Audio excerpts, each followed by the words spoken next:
Sean, welcome back.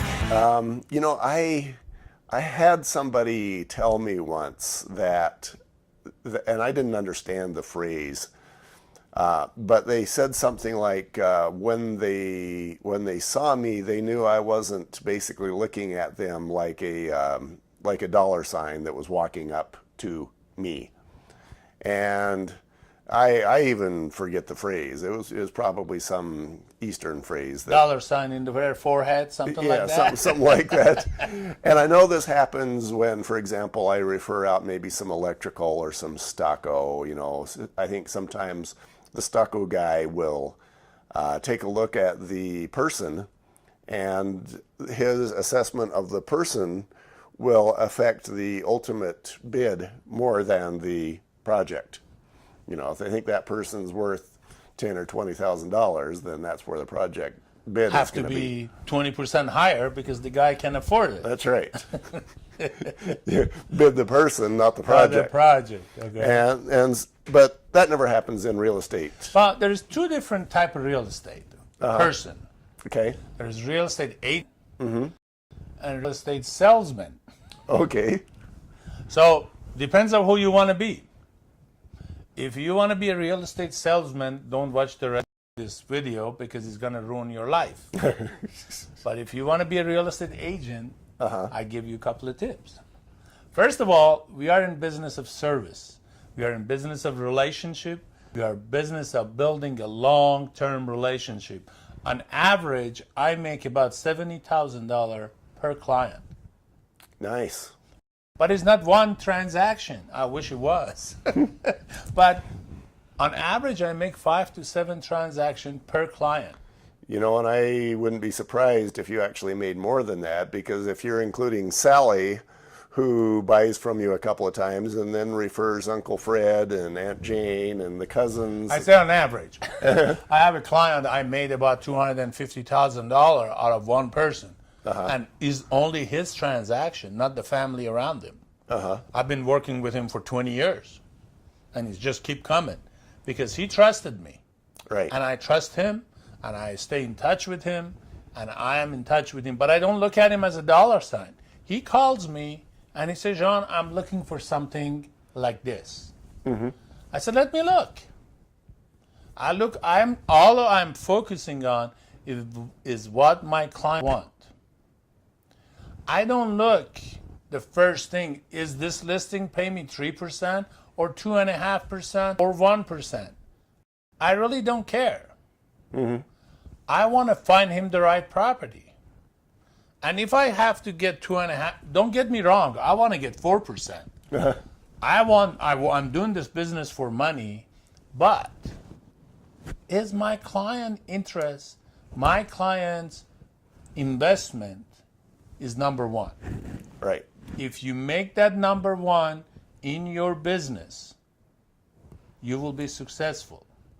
I've seen that. That brings up another realtor that perhaps and I won't mention her name. But Her name, huh? That eliminates half of the realtors, right? Okay. But she was somewhere between, I would describe her as somewhere between a busy bee and psychotic. Because she, for example, if she had a listing, she would, and she knew it was going to be sold or showed, she would go over through the house and she'd clean it and she'd wash the windows and she'd just go, I thought, so far above and beyond. And I thought, you are just going to kill yourself. There's no way that you can keep this up without just destroying yourself. And, I'm probably not suggesting that even you do that, but this is what she did. And then she'd go back home and think, oh, I missed something. It must have been, I must have missed something. She'd go back over there and find something else to clean, dust off the front porch. And I thought she was going so far beyond, but you know what? She has created a very nice income for herself. It is a good thing, but remember, if you do something like that, you will be known as the realtor who's going to clean everybody's house. So the next listing you get, you got to do the same thing. Because this person going to refer you the same type of person. They're going to expect that. And they're going to expect that. So whatever you do, you have to do it for everybody. So if you want it, I personally, if I have a cleaning, I call people. Your home is mess. These are the number. This is what we need to do. That makes perfect sense. It's just you're going to limit the time you spend on your activities. I see a success and a failure that you're pointing out. The success is that she really, really cared about her client and their success in selling the home. That's for great. the most. That's great. Her failure is that she did it. I'm just saying it's good to go maybe move one box, but going to the depths of cleaning the house, call one of those cleaning, I don't want to advertise for anybody, but call one of those cleaning companies, come and clean the house. Right. And they're probably going to do at least as, they're going to do as good a job as her, and she won't have burned 6 hours of her day. 6 hours every day, and that's a 6 hours she could go get another listings. Right. If she would prospect 6 hours, she could have get one more lead. What is the time value here? Where are you spending your time? Right. What is your time worth? So there's two lessons in there for me. One is take real good care of your clients and you'll succeed. The other is take real good care of yourself and your time. Because if you don't take care of yourself and your time, and you showing your client your time doesn't have any value other than cleaning her bathrooms, you're not differentiating yourself from the cleaning lady. Yeah, that's true. And I'm hoping that what I'm going to call her paranoia hopefully is... and then she can't sleep because she forgot to pick up one spot from the floor. She forgot to dust the corner of the basement. That's just, you see, that's a great service. I will appreciate that. If she would be my realtor one day, I will be grateful for that. And I will refer and I will tell everybody this is a story. She come clean my bathrooms. Can you believe that? Next person not gonna clean the bathroom says she's coming. Why clean the bathroom when you got the realtor? So you gotta see what is your job, right? And set up your system. This is my cleaning. This is my inspector. This is my plumber. This is my AC guy, and so on and so forth. When the things arise, I'm not gonna go change a light bulb in anybody's home. I know electrician. Let me refer you to. And as long as that electrician is good quality, as long as he goes in and doesn't get the floor muddy, and he knows, and when he does it, what he needs to do, doesn't smoke while he's in your house, doesn't, do all the things that you don't want him to do. He goes in and he puts that light bulb in, and he's courteous and he's helpful and he leaves. You still get just as many points. Yeah, you refer a good person, reliable contractor, to this person, you ask them, do you know anybody or not? So our job is to provide service. The more service we provide, the more relationship we create. And as we create this relationship, they will become our lifetime clients. And that's what we want. That's why we don't look at them at a dollar. I'm going to go, I know there are some real estate coach out there. They're all about get the sell, get the sell, get the sell. We are not in the sell business.